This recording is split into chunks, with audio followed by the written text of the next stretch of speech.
Hello students, good morning. Welcome back to my channel. So তোমালোকে লেসনৰ নামটো চাই কিনে গম পাইছা যে এইটো ইংলিছ গ্ৰামাৰ লেসন নহয়, it is a lesson from political science world পলিটিক্সৰ পৰা এটা লেসন মই বুজাব বিচাৰিছোঁ। এইটো আমাৰ যদিওবা তোমালোকে ইয়াত দেখিছা যে 4th নম্বৰ লেসন, বাট লেসন 1 আৰু 2 যেহেতু নাহিব, চ' 4 নম্বৰ লেসনটো আমাৰ 2nd নম্বৰ লেসন হৈ গ'ল। তো আজি মই সেইটো ডিছকাছ কৰিম। So' before going to discuss the 4th number lesson, মই ইয়াত ইম্পৰ্টেণ্ট টপিকছবিলাক ডিছকাছ কৰিম। ইয়াৰ পৰা তোমালোকে কি কি বৰ্ড কুৱেশ্যন ইম্পৰ্টেণ্ট পঢ়িব লাগে সেইটো মই কৈ দিম। শ্বৰ্ট কুৱেশ্যন কি কি পঢ়িব লাগে সেইবিলাকো মই কৈ দিম, উইথ এনচাৰ কৈ দিম মই। ইয়াৰ উপৰিও বেলেগবাৰ অহা কুৱেশ্যনবিলাকো আমি ইয়াৰ পৰা ছল্ভ কৰিম। কিন্তু ডিছকাশ্যনটো ষ্টাৰ্ট হোৱাৰ আগত মই এইটো কথাই তোমালোকক ক'ব বিচাৰিছোঁ যে এতিয়া পৰীক্ষা আহি গৈছে, এতিয়া মই ৰিভিজনৰ টাইম। চ' তোমালোকে যদি ভিডিঅ'বিলাক শুনি যোৱা, চাই যোৱা, ডেফিনেটলি তোমালোকৰ ওৱান কাইণ্ড অফ ৰিভিজন হ'ব। বিকজ মই এই লেসনবিলাক অলৰেডি পঢ়াইছিলোঁ কলেজত। তো এতিয়া তোমালোকৰ সেই কলেজৰ ক্লাছটোৰ লগত মোৰ এই ভিডিঅ'ৰ ক্লাছবিলাক যদি ৰিলেট কৰা, তেতিয়া তোমালোকৰ বহুত সুবিধা হ'ব বুজাৰ কাৰণে, ৰিমেম্বাৰ কৰাৰ কাৰণে, ৰিকল কৰাৰ কাৰণে। So' I hope all you are taking all these videos seriously. My dear student, please take all this class seriously because it is definitely going to help you all. তোমালোকক বহুত help কৰিব, সহায় কৰিব। এটা কথা চোৱা, মই ক্লাছত যেতিয়া ক্লাছ কৰিছিলোঁ কলেজত, ছেম এনাৰ্জি কিন্তু লাগিছিল। তাত বুজাব যিমান এনাৰ্জি লাগে, ভিডিঅ' বনোৱাত বুজোৱাটো সিমানেই এনাৰ্জি লাগে।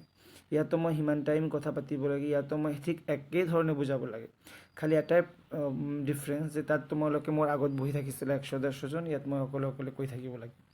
Otherwise everything is same. I have to put same energy, same dedication, same motivation, same level of hard work I need to pay.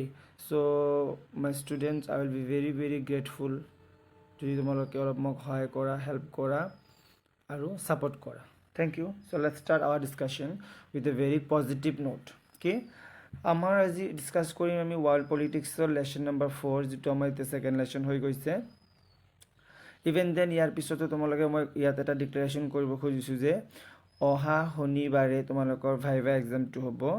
So' I will be try to present there, মই তাত থাকিব চেষ্টা কৰিম তোমালোকৰ viva এক্সামত। তো তোমালোকে please try কৰিবা viva এক্সামটো ভালকৈ এটেণ্ড কৰাৰ কাৰণে। চ' এগেইন ভাইভাটো মই ইয়াৰ পৰা কুৱেশ্যন সুধিবই পাৰোঁ, তোমালোকে জানে। চ' চাই যোৱা ভিডিঅ'টো। কি হৈছে লেসন নম্বৰ 4, ক্ষমতাৰ বিকল্প কেন্দ্ৰ, এল্টাৰনেটিভ চেণ্টাৰ অফ পাৱাৰ। কিয় আমাৰ ক্ষমতাৰ বিকল্পৰ কেন্দ্ৰৰ প্ৰয়োজন হ'ল? আমি জানো যে কল্ড ৱাৰ টাইমত একফালে USA আছিল, একফালে USSR আছিল। চ' দুটা ক্ষমতাৰ কেন্দ্ৰ আছিল। বাট 1991 ছোভিয়েট সংঘ পতন হোৱাৰ পিছত অকল ক্ষমতাৰ এটাই কেন্দ্ৰ থাকি গৈছে, সেইটো হৈছে USA।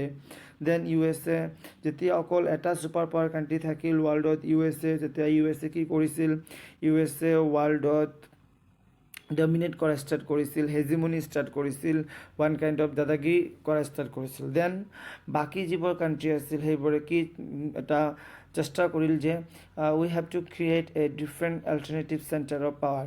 আমি ক্ষমতাৰ এটা বিকল্প কেন্দ্ৰ সৃষ্টি কৰিব লাগিব, so' that we can make a balance between the power that America is holding and the power will create in a alternative center. আমি যাতে আমেৰিকাৰ ক্ষমতা আৰু আমাৰ ক্ষমতাৰ মাজত এটা বেলেঞ্চ কৰিব পাৰোঁ, তাৰ কাৰণে অল্টাৰনেটিভ পাৱাৰ চেণ্টাৰ বিচৰা হৈছিল।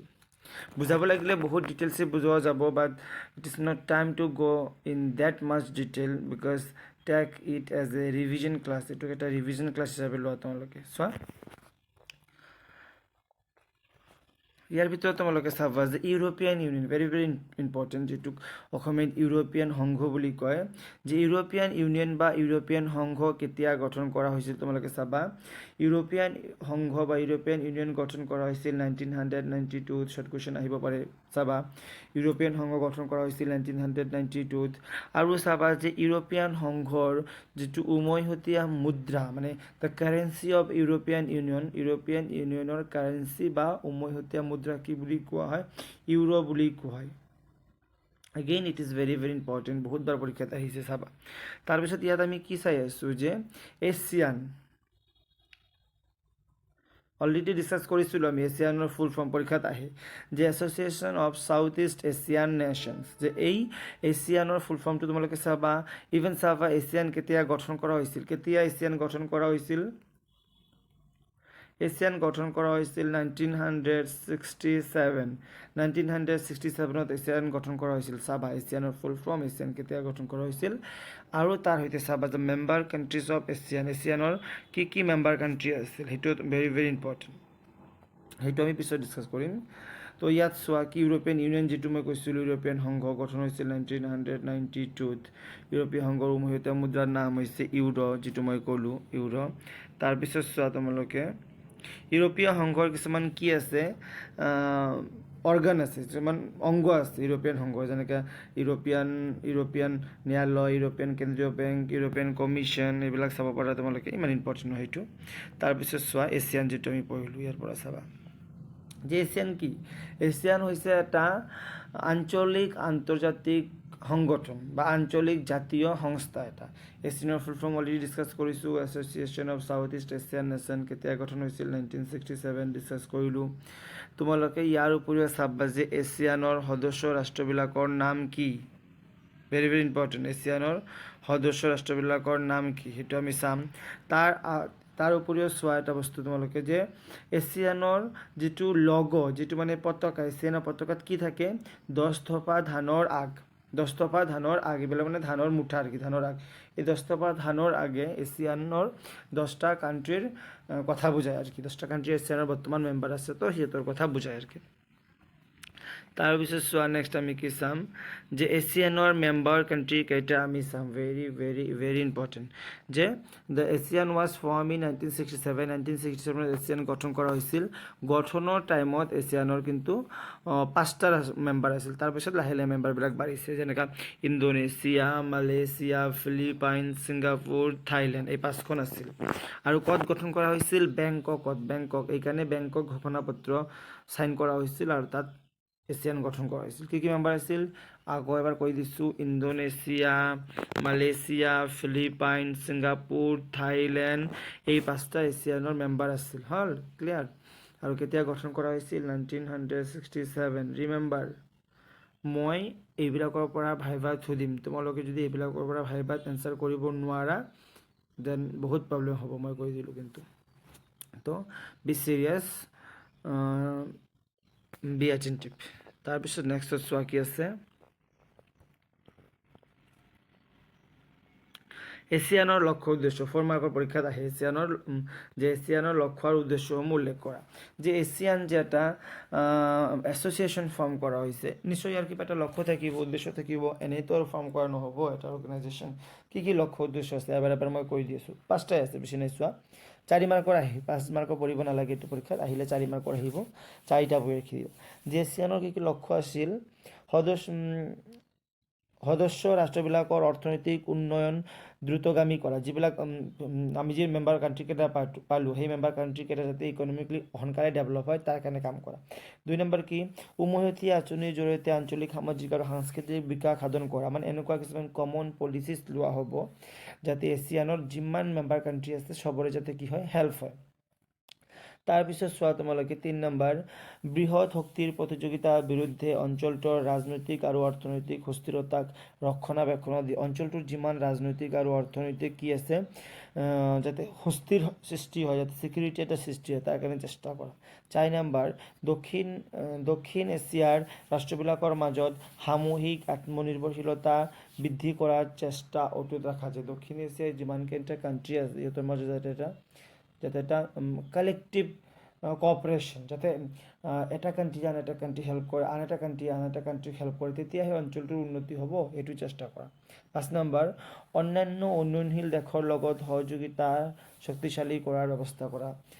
এছিয়ান মেম্বাৰকেইটাৰ বাহিৰেও এছিয়াত আৰু যে ডেভেলপিং কাণ্ট্ৰি আছে সিহঁতৰ লগত এটা গুড ৰিলেশ্যন মেইনটেইন কৰা। গুড ৰিলেশ্যন মেইনটেইন কৰিলে কি হ'ব, সিহঁতৰ মাজত এটা ষ্ট্ৰং ৰিলেশ্যন হ'ব, এটা ষ্ট্ৰং কানেকশ্যন হ'ব। তো এইখিনি হৈছে দক্ষিণ পূব এছিয়াৰ কিছুমান কি লক্ষ্য আৰু উদ্দেশ্য, ভেৰি ভেৰি ইম্পৰ্টেণ্ট, পৰীক্ষাত আহে কিন্তু, চাবা তোমালোকে। নেক্সট চোৱা তোমালোকে কাৰ্যাৱলী চেনৰ কি কাৰ্যাৱলী আছে এইবিলাক আমি ইমান ডিপলি নাযাওঁ মই ইয়াৰ উপৰিও এইটো ইম্পৰ্টেণ্ট ভেৰি ভেৰি ইম্পৰ্টেণ্ট এইটো চোৱা যে FTA এর ফুল ফর্ম কি আহে পরীক্ষাত FTA what is the full form of FTA FTA এর ফুল ফর্ম হইছে free trade area very very important চাই লোৱা ফুল form of FTA free trade area FTA free trade area হৈ গ'ল তাৰপিছত নেক্সট চোৱা তোমালোকে ব্ৰিক্সটো ইমান ইম্পৰ্টেণ্ট নহয় তোমালোকৰ কাৰণে নেক্সট টপিক চীনৰ অৰ্থনীতিৰ উত্থান মই ক্লাছত বুজাইছিলোঁ বহুত ইম্পৰ্টেণ্ট বহুত ভালকৈ বুজাইছিলোঁ যে হাউ চীন became economically so' powerful in a very short span of time ইমান সোনকালে ইমান কম টাইমত ইমান ক্ষিপ্ৰ গতিত চীন ইকনমিকেলি ইমান পাৱাৰফুল কাণ্ট্ৰি কেনেকৈ হ'ল it is very very relevant thing to discuss it to discuss kora khub important because China was got independence after India China kintu India pisot independent hoisil but আজি চোৱা in Chinese economy and Indian economy Chinese economy one of the ki powerful and the greatest and the ki rapidly developed economy so etu ami analyze koribo lagib so ইয়াৰ ভিতৰত মই কিছুমান 4-5টা কাৰণ কৈ দিম হেকেটা তোমালোকে analyse কৰি দিবা হৈ যাব চীনৰ অৰ্থনীতিৰ দ্ৰুত উন্নতিৰ কাৰণসমূহ আলোচনা কৰা পৰীক্ষাত এনেকৈ কুৱেশ্যন আহিব তো চোৱা কি আছিল চীনে কিয় ইমান সোনকালে ইমান অৰ্থনৈতিক উন্নতি কৰিব পাৰিল এক নম্বৰটো চীনে কি কৰিছিল নিজৰ যিবিলাক প্ৰপাৰ্টি আছিল মানে নেচাৰেল ৰিচোৰ্চেছ চীনে নিজৰ সম্পদৰাজি কি কৰিছিল শিল্পভিত্তিক ব্যৱহাৰ কৰিছিল মানে চীনৰ যিমান সম্পত্তি আছে মানে নেচাৰেল ৰিচোৰ্চ আছে সেইবিলাক চীনে ইণ্ডাষ্ট্ৰিয়েলিষ্ট পাৰ্পছত ইউজ কৰিছিল আৰু সেইকাৰণে চীন আজি ইকনমিকেলি ইমান ডেভেলপ হ'ব পাৰিল বুজিছা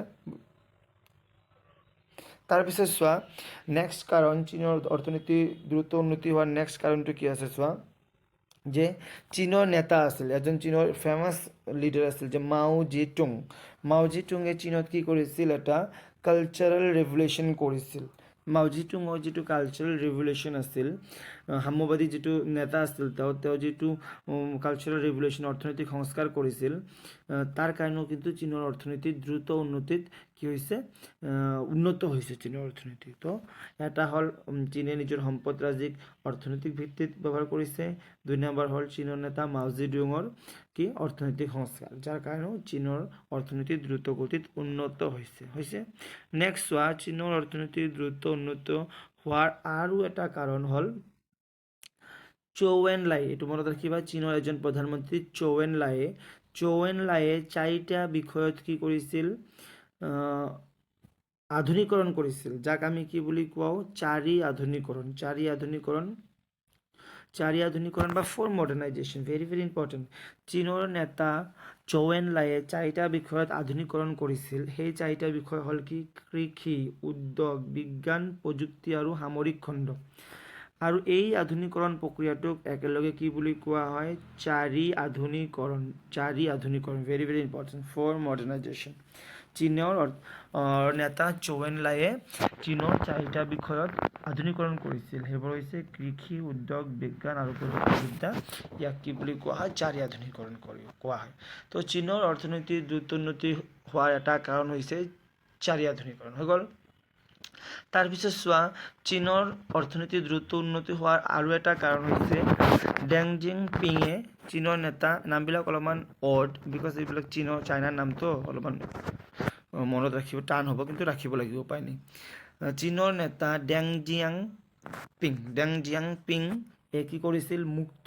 দুৱাৰ নীতি গ্ৰহণ কৰিছিল যিটো কি বুলি কয় অপেন ড'ৰ পলিচি এইটো শৰ্ট কুৱেশ্যনত আহে যে চীনে কেতিয়া অপেন ড'ৰ পলিচি গ্ৰহণ কৰিছিল চীনৰ কোনজন নেতাই অপেন ড'ৰ পলিচি গ্ৰহণ কৰিছিল মুক্ত দুৱাৰ নীতি মনত ৰাখিবা ডেং জিয়াঅ'পিঙে চ' চীনৰ নেতা ডেং জিয়াঅ'পিঙে গ্ৰহণ কৰা অপেন ড'ৰ নীতিৰ বাবেও বা মুক্ত দুৱাৰ নীতিৰ বাবেও কি হৈছিল চীনৰ অৰ্থনীতি দ্ৰুত উন্নত হৈছিল হৈ গ'ল এইটো এটা লিখিবা তাৰপিছত চোৱা চীনৰ অৰ্থনীতি দ্ৰুত উন্নতি হোৱাৰ আৰু এটা কাৰণ হৈছে কি চীনে 1982ত কৃষিখণ্ড ব্যক্তিগতকৰণ কৰিছিল তাৰ আগত চীনৰ কৃষিখণ্ড কিন্তু ব্যক্তিগত নাছিল ৰাজহুৱা আছিল কিন্তু 1982ত চীনে নিজৰ অৰ্থনীতি কি কৰিছিল ব্যক্তিগতকৰণ কৰিছিল আৰু সেইবাবেও চীন কি হৈছে চীনৰ অৰ্থনীতি দ্ৰুত গতিত উন্নত হৈছে। ইয়াৰ উপৰিও আৰু এটা ক'ব পাৰা যে চীনে 2001ত চীন কি কৰিছিল, 2001ত চীন বিশ্ব বাণিজ্য সংস্থা যিটো ৱৰ্ল্ড ট্ৰেড অৰ্গেনাইজেশ্যন, বিশ্ব বাণিজ্য সংস্থাৰ মেম্বাৰ হৈছিল আৰু এইবোৰ বিভিন্ন কাৰণ প্ৰতিকাৰণেই চীনৰ অৰ্থনৈতিক দ্ৰুত উন্নতি হৈছে আৰ কি। তো এই যে চীনৰ অৰ্থনৈতিক দ্ৰুত উন্নতি হোৱাৰ কাৰণ, ইয়াত আমি বহুতকেইটা কাৰণ ডিছকাছ কৰিলোঁ আৰু প্ৰত্যেকটা কাৰণেই এটা এটা শ্বৰ্ট কুৱেশ্যন হ'ব পাৰে। মই আকৌ এবাৰ ৰিভাইজ কৰি দি আছোঁ, তোমালোকে শুনি লোৱা। চীনৰ অৰ্থনীতিৰ দ্ৰুত উন্নতি গতি হোৱাৰ কাৰণ হ'ল চীনে নিজৰ অৰ্থনৈতিক সম্পদ ভিত্তিক ব্যৱহাৰ কৰিছে। 1 নম্বৰ। চীনৰ অৰ্থনীতিৰ দ্ৰুত উন্নতি হোৱাৰ কাৰণ হ'ল চীনৰ নেতা মাও জেডুঙে গ্ৰহণ কৰা কি কালচাৰেল ৰেভলিউশ্যন, যিটো সাংস্কৃতিক কি বুলি কোৱা হ'ব, বিপ্লৱ। তাৰপিছত 3 নম্বৰ, চীনৰ অৰ্থনীতিৰ দ্ৰুত উন্নতি হোৱাৰ এটা কাৰণ হ'ল ফ'ৰ মডাৰ্ণাইজেশ্যন, যিটো চীনৰ নেতা চৌ এন-লাইয়ে গ্ৰহণ কৰিছিল ফ'ৰ মডাৰ্ণাইজেশ্যন। তাৰ কাৰণে চীনৰ অৰ্থনীতি দ্ৰুত উন্নত হৈছে। তাৰপিছত 4 নম্বৰ চোৱা, চীনৰ অৰ্থনীতি দ্ৰুত উন্নত হোৱাৰ আৰু এটা কাৰণ হৈছে চৌ এন-লাইৰ কি মুক্ত দুৱাৰ নীতি, অপেন ড'ৰ পলিচি। চৌ এন-লাইৰ যিটো কি ডেং জিয়াঅপিঙৰ অপেন ড'ৰ পলিচি হৈ গ'ল। তাৰপিছত চোৱা আৰু এটা কি 5 নম্বৰ, চীনে কি কৰিছিল 1982ত নিজৰ কৃষিখণ্ডক ব্যক্তিগতকৰণ কৰিছিল। আৰু লাষ্ট যিটো আমি 6 নম্বৰ কৰিলোঁ, 2001ত চীন কি হৈছে ৱৰ্ল্ড ট্ৰেড অৰ্গেনাইজেশ্যনৰ WTOৰ ৱৰ্ল্ড ট্ৰেড অৰ্গেনাইজেশ্যনৰ মেম্বাৰ হৈছে। তাৰ কাৰণে চীনৰ অৰ্থনীতি দ্ৰুত গতিত উন্নত হৈছে। তো very very important word question from this lesson. Okay, short কুৱেশ্যনো বহুত আছে ইয়াৰ পৰা আহি থাকে পৰীক্ষাত। তো নেক্সট চাওঁ আমি আৰু কি টপিক আমি চাব পাৰোঁ। ভাৰত চীনৰ সম্পৰ্ক জানাই তোমালোকে, ভেৰি ভেৰি ইম্পৰ্টেণ্ট। পৰীক্ষাততো এটা ৰিলেশ্যন আহিবই, ভাৰত চীনৰ আহিব, নহয়তো ভাৰত পাকিস্তানৰ আহিব, নহয়তো ভাৰত বাংলাদেশ। বেছিভাগ আহে ভাৰত চীন আৰু ভাৰত পাকিস্তান, এই দুটা বেছিভাগ আহে। এবাৰ যদি ভাৰত পাকিস্তান আহে, এবাৰ ভাৰত চীন আহে। কেতিয়াবা চামটাইম ভাৰত বাংলাদেশটো দিয়ে, কম দিয়ে। ভাৰত আমেৰিকা, ভাৰত ৰাছিয়াটো কম দিয়ে, ভাৰত চীন আৰু ভাৰত পাকিস্তানটো বেছি দিয়ে। হ'ল। তো ইণ্ডিয়া চীনৰ ৰিলেশ্যন ভেৰি ভেৰি ইম্পৰ্টেণ্ট। তোমালোকে জানা ইণ্ডিয়া আৰু চীনৰ মাজত এটা ভাইটেল ৰিলেশ্যন আছে। It is not a stable relation, কেতিয়াও এটা ষ্টেবল ৰিলেশ্যন নাই চীনে কিন্তু এটা টাইমত চীন আৰু ভাৰতৰ প্ৰি ইণ্ডিপেণ্ডেণ্ট টাইমত চীন আৰু ভাৰতৰ মাজত ভাল ৰিলেশ্যন আছিল। চীনৰ এজন পৰিব্ৰাজক হিউৱেন চাং ভাৰতত ফুৰিব আহিছিল, তোমালোকে জানা, এইটো কোনে নাজানে, চবে জানে। তাৰপিছত কিন্তু ইণ্ডিপেণ্ডেঞ্চৰ পিছৰ পৰা যেতিয়া চীন প্ৰথম স্বাধীন হৈছে, ভাৰতেই কিন্তু চীনক প্ৰথম স্বীকৃতিও দিছিল স্বাধীন দেশ বুলি। তাৰপিছত চোৱা, আজি চীন আৰু ভাৰতৰ মাজত ৰিলেশ্যন কিন্তু ভাল নহয়। চীন আৰু ভাৰতৰ মাজত বহুত সমস্যা আছে। কি সমস্যা আছে? সীমা বিবাদ আছে চীন আৰু ভাৰতৰ মাজত। আৰু কি সমস্যা আছে চীন আৰু ভাৰতৰ মাজত? পানীৰ ভাগ বতৰা লৈও সমস্যা আছে। ব্ৰহ্মপুত্ৰ নদী টাৱাং হৈ ইফালেদি তিব্বত হৈ অৰুণাচল হৈ অসমত সোমাই, ভাৰতত সোমাই মানে, তো সেইটো লৈও সমস্যা আছে।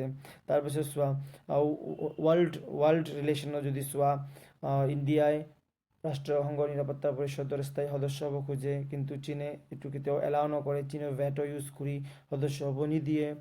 তাৰপিছত যদি চোৱা,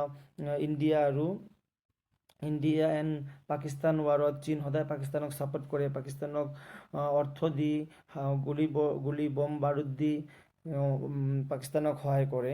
তো চীনৰ এটাই নীতি যে এই চাউথ এছিয়াত যিবিলাক কাণ্ট্ৰি আছে, এছিয়ান কাণ্ট্ৰি, চব কাণ্ট্ৰিবিলাকৰ ওপৰত চীনে কি কৰিব, ডমিনেট কৰা চীনৰ যিটো ধান্দা, সেইটো তাৰ কাৰণে চীনে ইণ্ডিয়াৰ লগত ভাল ৰিলেশ্যনত ৰাইভেলৰী এটা আছে, এটা মানে শত্ৰুতা বজাই ৰাখে। বিকজ এছিয়াত যদি চোৱা, মানে এটলিষ্ট চাউথ এছিয়াত চীনক টক্কৰ দিব পৰা কাণ্ট্ৰি এটাই আছে, ভাৰত আছে। তো চীনে সেইকাৰণে ভাৰতৰ লগত ৰাইভেলৰী কম্পিটিশ্যন এটা আছে না, সমানৰ মাজত কম্পিটিশ্যন হয়। তো এইবিলাক বিভিন্ন কাৰণত চীন আৰু ভাৰতৰ মাজত সম্পৰ্ক কিন্তু স্থিৰ নহয়, অস্থিৰ এটা সম্পৰ্ক। তাৰপিছত চোৱা, চীনৰ প্ৰধানমন্ত্ৰী ভাৰতত ফুৰিব আহিছে, ইণ্ডিয়ান প্ৰাইম মিনিষ্টাৰ আৰু চীনত ফুৰিব গৈছে, ৰাজীৱ গান্ধী গৈছিল। তাৰপিছত চীন আৰু ভাৰতৰ মাজত বহুত চুক্তিও সাইন কৰা হৈছে, যিটো পঞ্চশীল চুক্তি, ভেৰি ভেৰি ইম্পৰ্টেণ্ট, আমি ডিছকাছ কৰিছোঁ জানাই। পঞ্চশীল নীতিও ভাৰত আৰু চীনৰ প্ৰধানমন্ত্ৰী চৌ এন লাই চাইন কৰিছিল। তো পঞ্চশীলৰ 5টা নীতি আছে। তো এনেকুৱা বিভিন্ন কাৰণত চীন আৰু ভাৰতৰ সম্পৰ্কৰ অস্থিৰতা আছে। এটা changing relation, it is not a stable relation. So' Bharat আৰু চীনৰ মাজত সম্পৰ্কটো তোমালোকে আলোচনা মানে পঢ়িবা, ভালকৈ পঢ়িবা আহে পৰীক্ষাত। তাৰপিছত আৰু ভাৰত আৰু চীনৰ মাজত সম্পৰ্কৰ ফাট মেলাৰ আৰু এটা কাৰণ হৈছে যে অক্ষয় চীন। অক্ষয় চীন নামৰ এটা জাগা আছে যিটোক চীনে দখল কৰি লৈছে বা চীনে নিজৰ ভূমি বুলি দাবী কৰে। ইভেন চীনে অৰুণাচলৰো ভূমি দখল কৰিছে। ইভেন চীনে 1962ত ইণ্ডিয়াক এটাকো কৰিছিল। তো সেইবিলাক কাৰণত চীন আৰু ভাৰতৰ মাজৰ সম্পৰ্ক ভাল নহয়। ৰিচেণ্টলি যিটো ডকলাম কাণ্ড হ'ল, ডকলাম ইনচিডেণ্ট, সেইটোতো চীনৰ লগত ভাৰতৰ সম্পৰ্ক বেয়া হৈছে। তাৰপিছত আৰু লেটেষ্ট যে দালাই লামা জানাই এইবিলাক তোমালোকে। দালাই লামাই ভাৰতত আশ্ৰয় লৈছে বা এছাইলাম লৈছে, সেইটো লৈও কিন্তু চীন আৰু ভাৰতৰ মাজত সম্পৰ্কৰ কি আছে, মতানৈক্য আছে। তো ইয়াত মই এটা কাৰণ কৈ দিলোঁ চীন আৰু ভাৰতৰ মাজত সম্পৰ্ক বেয়া হোৱাৰ কাৰণ, ভাল হোৱাৰ কাৰণ, কি ৰিলেশ্যন আছে। মই যিকেইটা কাৰণ তোমালোকক ক'লোঁ, সেইকেইটা কাৰণ এটা লাইন কৰি লিখি যদি এক লাইন কাৰণ লিখি 2 লাইন কৰি দিয়া, এক্সপ্লেইন কৰি দিয়া না, তোমাক 6 মাৰ্ক দিবই লাগিব। 6 মাৰ্ক তোমাৰ পৰা কোনো কাটি ল'ব নোৱাৰে। I am giving you all guarantee, যে তোমালোকক মই গেৰেণ্টি দি আছোঁ যে তোমালোকক 6 মাৰ্ক। চ' তোমালোক মোৰ ওপৰত বিলিভ কৰা, বিলিভ কৰি তোমালোকে আগুৱাই যাবা, চাবা everything will be fine. And যিহেতু নেক্সট শনিবাৰত আমাৰ কি আছে, ভাইভা এক্সাম আছে। So' every one please be ready. Next শনিবাৰ নহয়, এইটো কি কেই তাৰিখ কৈছিলোঁ আমি, তাৰিখটো মই অলৰেডি গ্ৰুপত দিছিলোঁ, তোমালোকে গম পোৱা। তো সেইদিনা আমাৰ ভাইভা আছে। তো ভাইভাৰ কাৰণে তোমালোকে ৰেডি হোৱা। শনিবাৰত আছে কিন্তু ভাইভাটো, আই থিংক 7 তাৰিখ আৰু 8 তাৰিখ, যি হওক ফেব্ৰুৱাৰীত আছে। তোমালোকে ৰেডি হোৱা ভাইভাৰ কাৰণে। ইয়াত কি চোৱা, টপিকটো আছে কি যে দালাই লামাৰ অৰুণাচল প্ৰদেশ ভ্ৰমণ আৰু চীনৰ প্ৰদেশ অলৰেডি কৰিছোঁ, এইটো নালাগে, ডিছকাছ কৰিলোঁ মই। এতিয়া চোৱা কুৱেশ্যন এনচাৰ, মই কিছুমান কুৱেশ্যন এনচাৰ তোমালোকক কৈ দি আছোঁ, খালি ঠাই কিছুমান চোৱা। চীন আৰু ভাৰতৰ মাজত 1962 চনত হোৱা সীমা সংঘাতৰ মূল কি আছিল? মূল আছিল অৰুণাচল প্ৰদেশ আৰু অক্ষয় চীন। অৰুণাচল প্ৰদেশ আৰু অক্ষয় চীনক লৈ এইটো গণ্ডগোল হৈছিল। ARF কেতিয়া প্ৰতিষ্ঠা কৰা হৈছিল? এইটো তোমালোকে চাবা, ইয়াত পঢ়িলে পাবা তোমালোকে, মই এতিয়া ৰিকল কৰিব পৰা নাই মই। চীনে দ্বিপাক্ষিক সম্বন্ধত সোমাইছিল এখন প্ৰখ্যাত দেশ 1970ত, এইটো মনত ৰাখিবা। এইটো হ'ব কিবা চিমলা এগ্ৰিমেণ্ট নহ'ব, দ্বিপাক্ষিক সোমাইছিল 1972ত চিমলা এগ্ৰিমেণ্ট চাইন কৰা হৈছিল, কিন্তু চীন নাছিল। চীনে দ্বিপাক্ষিক সম্বন্ধত সোমাইছিল কাৰ লগত? ভাৰতৰ লগত হ'ব এইটো। তাৰপিছত দেশে এছিয়ান সংগঠন যি নিৰাপত্তা যোগাযোগ ধৰে, এইটো এছিয়ানৰ নিৰাপত্তা, এটা এছিয়ান অৰ্থনৈতিক নিৰাপত্তা সমিতি আছে এটা, সেইটো।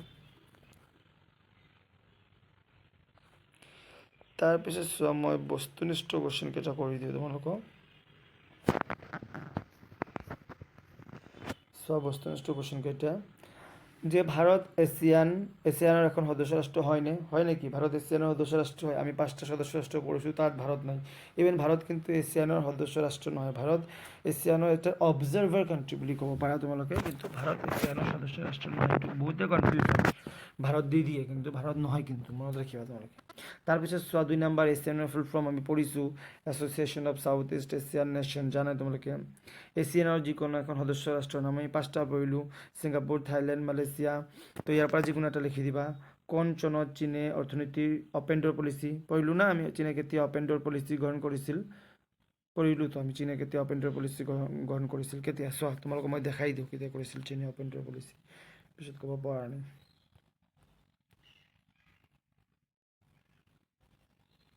অপেন ড'ৰ পলিচি, য়েছ, এই যে চোৱা অপেন ড'ৰ পলিচি, চীনে কেতিয়া অপেন ড'ৰ পলিচি গ্ৰহণ কৰিছিল? 1978ত চীনে কি কৰিছিল? মুক্ত দুৱাৰ নীতি বা অপেন ড'ৰ পলিচি গ্ৰহণ কৰিছিল, হ'ল। তাৰপিছত চোৱা নেক্সট কুৱেশ্যন কি আছে আমাৰ। নেক্সট কুৱেশ্যন আছে, চীন কেতিয়া বিশ্ব বাণিজ্য সংস্থাৰ সদস্য হৈ পৰিছোঁ? আমি 2001ত চীন বিশ্ব বাণিজ্য সংস্থাৰ সদস্য হৈছিল। 6 নম্বৰ, ইউৰোপীয় সংঘৰ সদস্য ৰাষ্ট্ৰ এখনৰ নাম লিখা। কি হয়? ফ্ৰান্স হয় ইউৰোপীয় সংঘৰ সদস্য ৰাষ্ট্ৰ। ইংলেণ্ডো আছিল, এতিয়া ইংলেণ্ড নাই, ফ্ৰান্স লিখি দিবা। 7 নম্বৰ, কোন চনত চীনে কৃষি ব্যক্তিগত কৰিছিল? 1982 পঢ়িছোঁ আমি।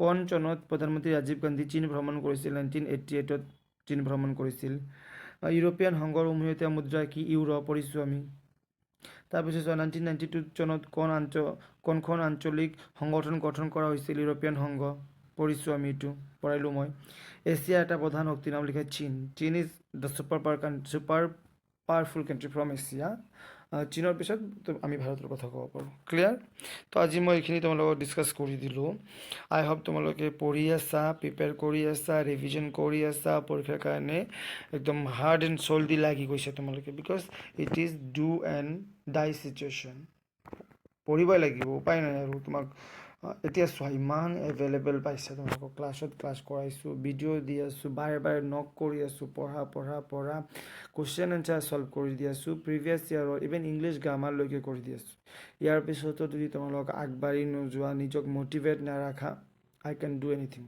মই আৰু কৰিব নোৱাৰোঁ so' I request you all very humbly দিনত মৰ্ণিং 2 ঘণ্টা দুপৰীয়া 2 ঘণ্টা আফটাৰনুন 2 ঘণ্টা ৰাতি 2 ঘণ্টা পঢ়া প্লাছ যেতিয়াই ফ্ৰী টাইম পোৱা ভিডিঅ'বিলাক ৰিভাইজ কৰিছ চাই থাকা খোৱাৰ টাইমত ভিডিঅ'টো বাজাই কিনে খাই থাকা শুনি থাকিবা না মনত থাকিব কথাবিলাক খোৱাৰ টাইমত ভিডিঅ'টো বাজাই কিনে শুই যোৱা শুনি থাকিবা না মনত থাকিব আৰু লিখিতো ল'বই লাগিব মই কৈছোঁ কুৱেশ্যন এনচাৰবিলাক লিখি লোৱা চ' here I am concluding this class. Thank you everyone. Please support me. I am here to help you all. Thank you.